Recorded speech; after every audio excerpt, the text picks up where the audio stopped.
My name is Rebecca Jenkins from Troop 5391, and I'm performing a monologue from Crimes of the Heart by Beth Henley, and a monologue from the last days of Judas Iscariot by Adly.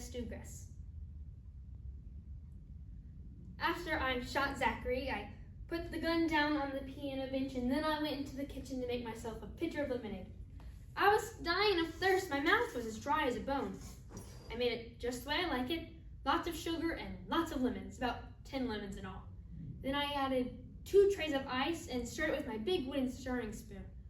Then I drank 3 glasses, one right after the other. They were large glasses, about this tall. Then all of a sudden, my stomach kind of swelled all up. I guess it was all that sour lemon. Then I wiped off my mouth with the back of my hand, like this.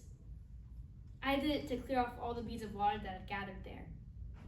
Then I called out to Zachary. I said, "Zachary, I made some lemonade. Could you use a glass?" But he didn't answer. So I made him a glass anyway, and I took it out to him. And there he was, lying on the ground, looking up at me, trying to say something. So I said, "What? Lemonade?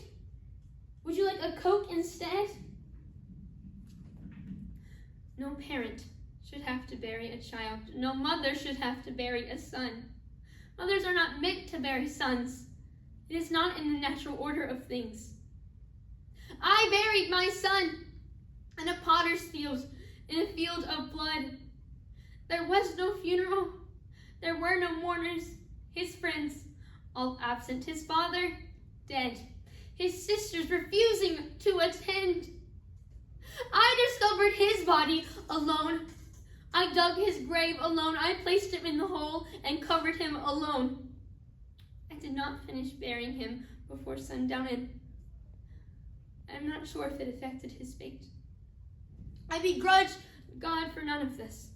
I do not curse him or bemoan my fate, and though my heart keeps beating, only to keep breaking, I do not question why. I remember the morning my son was born as if it were yesterday. The moment the midwife placed him into my arms, I was infused with a love beyond all measure and understanding. I love my son every day until he died, and I will love him ferociously long after I've stopped breathing. I am a simple woman. I do not read. I do not write. My voice is not important. The moment my son was born, I was infused with a love beyond all measure and understanding.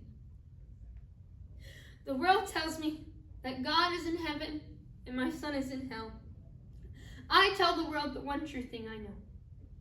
If my son is in hell, there is no heaven. For if my son is in